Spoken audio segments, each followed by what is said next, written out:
बिस्मिल्लाहिर्रहमानिर्रहीम। अस्सलाम वालेकुम। आज मैं आपको कढ़ी बनाने की रेसिपी बता रही हूँ। इसके लिए मैंने 1 कप बेसन लिया है, चाय का रेगुलर कप, उससे मैंने मेजर करके बेसन लिया है। स्पाइसेस में चाहिए 1 टेबल स्पून सुरख मिर्च पाउडर, 1 टीस्पून हल्दी पाउडर, 1 टीस्पून धनिया पाउडर, 1/4 टीस्पून मेथी दाना, 1/4 टीस्पून ही राई दाना और 2 पिंच के बराबर कलौंजी। ये कुटा हुआ ज़ीरा 1 टीस्पून, 1 टेबल स्पून सौंफ, इसे भी कूट लिया है दरदरा सा। नमक हस्ब ज़ायक़ा मैंने 1 टीस्पून लिया है। अदरक लहसुन का पेस्ट 2 टेबल स्पून। दालचीनी 1.5 इंच का टुकड़ा, छोटे हैं 2 ले लीजिए। 1 बड़ी इलायची, 4 से 5 लौंग और 5 से 6 दाने काली मिर्चों के। 1 दरमियानी साइज़ की प्याज, इसे रफली कट कर लिया है। आधा किलो दही है, ये 1 दिन पहले मैंने मंगा के रखी थी। इसमें थोड़ी तुरश हो जाएगी तो टेस्टी बनेगी। अब चलते हैं इसको रेडी करने की तरफ। सबसे पहले दही में बेसन शामिल कर देंगे। बेसन शामिल करके इसे हैंड बीटर से ही अच्छी तरह इसको मिक्स कर लेंगे, बीट कर लेंगे ताकि इसमें लम्स ना बने। और जितनी अच्छी तरह दही को आप फेंटेंगे तो उतना ही अच्छा इसका टेस्ट आएगा। आप ब्लेंडर में भी डाल के इसको ब्लेंड कर सकते हैं।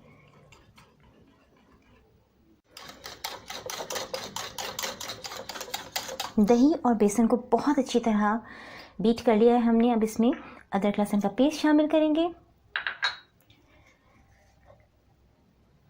सुरख मिर्च पाउडर, हल्दी पाउडर, धनिया पाउडर इसमें चला जाएगा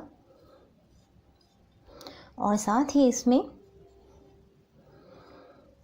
सौंफ का पाउडर और ज़ीरा पाउडर ये भी मिक्स कर लेंगे।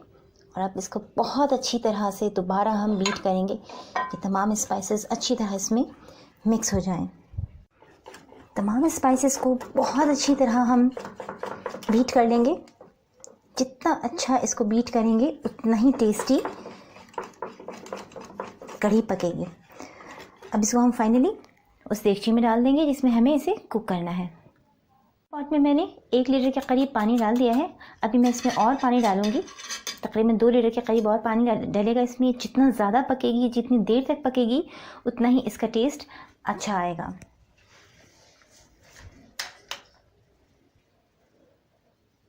तमाम मिक्सचर को इसमें शामिल कर देंगे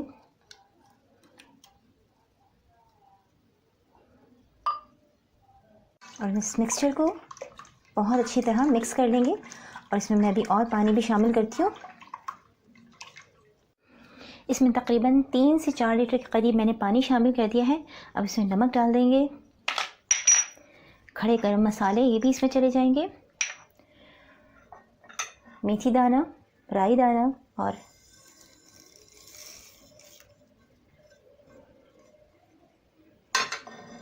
कलौंजी ये भी इससे हो जाएगी और प्याज ये भी इसमें शामिल कर देंगे। अब फ्लेम ऑन कर देंगे और इसको हम रखेंगे कुकिंग के लिए। कढ़ी को मीडियम फ्लेम पर रख दिया है और इसमें उस वक्त तक हम चम्मच चलाते रहेंगे जब तक इसमें बॉईल नहीं आ जाता। जब इसमें बॉईल आ जाएगा तो उसके बाद ये सेफ़ है, इसमें लम्स नहीं बनेंगे। कढ़ी में अब बॉईल आना शुरू हो गया है, ये देखें। अब इसको हम स्लो फ्लेम के ऊपर करके छोड़ देंगे और इसे बिल्कुल कवर नहीं करना है, अदरवाइज़ ये उबल जाएगी। बिस्मिल्लाहिर्रहमानिर्रहीम। बिल्कुल स्लो इसकी फ्लेम कर देंगे और इसका टेक्सचर देखें अभी कितना वाटरी है। इसे 1 से 1.5 घंटे के बाद आके हम देखेंगे इसका टेक्सचर गाढ़ा होना शुरू होगा तो हम इसमें पकौड़े बना के और फिर शामिल करेंगे। जितनी देर में तैयार होती है हम पकौड़े रेडी कर लेंगे। इतना इसको खुला छोड़ना है। कढ़ी बनाने के लिए मैंने 2.5 कप बेसन लिया है, रेगुलर चाय के जो कप्स हैं उसको मेजर करके लिया है। और 1 दरमियानी साइज़ की प्याज, इसको ब्लेंड कर लिया है। सबसे पहले हम इसको इस प्याज के मिक्सचर में मिक्स करके रेडी करेंगे। अच्छी तरह इसको हाथों से, स्पून से, जैसा आपको इजी फील हो मिक्स कर लीजिए। ये देखें बेसन का गाढ़ा सा एक पेस्ट रेडी हो गया, इसमें अब कोई लम्स नहीं है।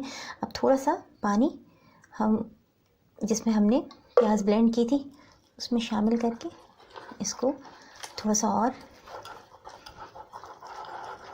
पतला कर लेंगे, ज़्यादा नहीं, हल्का सा, ताकि इसमें मज़ीद अच्छी इसकी जो है वो बीटिंग हो जाए। बेसन को प्याज के पेस्ट के साथ 5 मिनट तक बहुत अच्छी तरह मिक्स कर लिया है। बहुत इसका फाइन पेस्ट बन गया है। अब इसमें हम कुछ भी नहीं डालेंगे। इवन इसके अंदर जो सोडा डालते हैं ख़वातीन, उसकी भी अब ज़रूरत नहीं है, क्योंकि इसमें खुद ही ख़मीर बनेगा प्याज की वजह से, और ये खुद ही फूलेंगे भी। पकौड़े बहुत सॉफ्ट बनेंगे प्याज में हमने क्योंकि इसको रेडी किया है, और सॉफ्ट बनेंगे। सोडा डालेंगे कोई ज़रूरत नहीं है। और ये ऑयल भी बहुत कम एब्ज़ॉर्ब करेंगे अपने अंदर। जब हम सोडा शामिल करते हैं तो बहुत ज़्यादा ऑयल एब्ज़ॉर्ब करती है कोई सी भी चीज़ जब आप फ्राई करते हैं। तो इसमें अभी कुछ भी मिक्स नहीं करेंगे जब तक कढ़ी रेडी होगी। ये भी इसमें ख़मीर आ जाएगा, इसमें हम दूसरे बाकी के स्पाइसेस शामिल करेंगे और फ्राई करके कढ़ी में शामिल कर देंगे। कढ़ी को स्लो फ्लेम पर पकते हुए 2 घंटे हो गए हैं। बिस्मिल्लाहिर्रहमानिर्रहीम। अब इसे हम चेक करते हैं। ये देखिए यहाँ थी, आधी हो गई है अब, और अभी काफ़ी गाढ़ी भी हो गई है। बहुत ज़्यादा इसे गाढ़ी नहीं करना, क्योंकि इसमें जब हम पकौड़े फ्राई करके डालेंगे तो उसमें भी ये एब्जॉर्ब होगी काफ़ी और गाढ़ी हो जाएगी। बस अब हम इसको पकने देते हैं और पकौड़ों की तैयारी करते हैं। बेसन में शामिल करने के लिए मैंने एक दरमियानी साइज़ की प्याज, इसे फाइनली चॉप कर लिया है।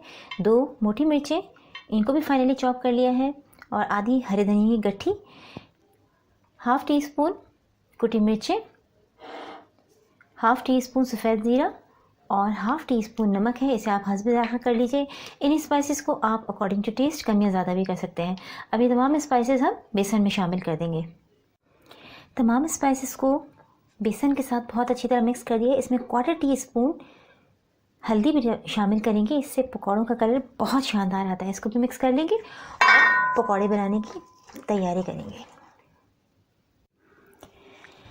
ऑयल को मीडियम फ्लेम पर प्री हीट कर लिया है। पहले इसे चेक कर लेते हैं कि ये फ्राई होने के लिए रेडी है या नहीं है। इसमें थोड़ा सा ड्रॉप एक बेसन की,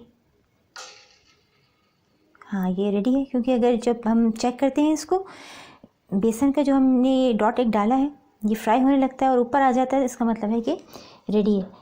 अब हम इसमें पकौड़े 1 बाय 1, बिस्मिल्लाहिर्रहमानिर्रहीम। आपकी अपनी पसंद है, आप बड़े पकौड़े बनाना चाहती हैं बड़े बना लीजिए। ये फूलेंगे अभी।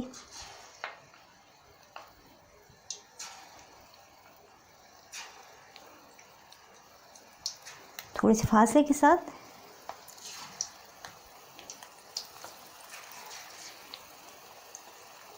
और हाथ बचा के।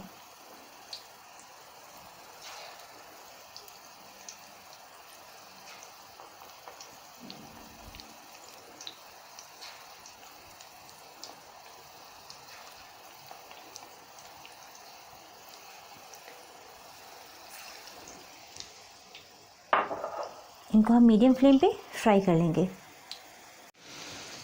पकौड़े गोल्डन होना शुरू हो गए हैं। साथ ही हमने दूसरी तरफ कढ़ी भी रखी हुई है, वो भी पक रही है स्लो फ्लेम के ऊपर। ये गोल्डन हो गए हैं, थोड़ा सा इनको और गोल्डन कर लेंगे। बहुत अच्छी तरह गोल्डन हो गए हैं। इनको पकती हुई कढ़ी में शामिल कर दीजिए। बिस्मिल्लाहिर्रहमानिर्रहीम।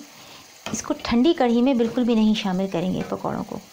दूसरी तरफ कढ़ी पक रही है स्लो फ्लेम के ऊपर, इन्हें हम शामिल कर देंगे और इसी तरह बाकी के तमाम पकौड़े भी गोल्डन करके कढ़ी में शामिल कर देंगे। पकौड़े फ्राई करके कढ़ी में शामिल कर दिए हैं और अब इसको स्लो फ्लेम पर 5 मिनट तक हम पकाएंगे, ताकि तमाम पकौड़े कढ़ी को एब्जॉर्ब कर लें। और कढ़ी भी देखें पहले के मुकाबले में कितनी गाढ़ी हो गई है। ये और गाढ़ी हो जाएगी और पकौड़े भी मुलायम हो जाएंगे। इसके बाद हम इसको कवर करके रख देंगे और इसको बघार लगाएंगे। कढ़ी को स्लो फ्लेम के ऊपर पकते हुए 10 मिनट हो गए हैं। इसे कवर करके पकाया है। पकौड़े भी अच्छी तरह फूल गए हैं और ये रेडी है बिल्कुल। अब हम इसकी फ्लेम ऑफ कर देंगे और इसकी बघार के यानी तड़के की तैयारी करेंगे। तड़का लगाने के लिए हाफ कप ऑयल लिया है। आप इसकी मकदार को कम या ज़्यादा भी कर सकती हैं। इसमें एक छोटी साइज़ सी प्याज फाइनली कट करके बिल्कुल डाल दी है और इसे गोल्डन करेंगे। साथ में 5-6 सुर्ख मिर्चें गोल ये भी इसमें डाल दी हैं। जैसे ही प्याज गोल्डन होगी हम इसमें ज़ीरा और कड़ी पत्ता शामिल करेंगे। प्याज अब बिल्कुल गोल्डन होने वाली है। इसमें अब ज़ीरा 1 टीस्पून इसमें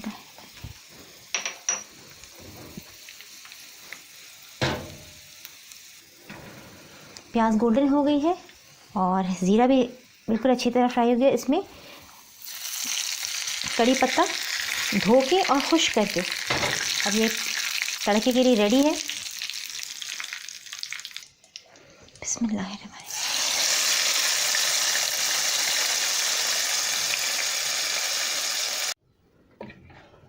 तड़के को कढ़ी में अच्छी तरह मिक्स कर देंगे और इसे फ़ौरन डिश आउट नहीं करेंगे। इसे कवर कर देंगे 10 मिनट के लिए। इसे 10 मिनट के बाद डिश आउट करेंगे।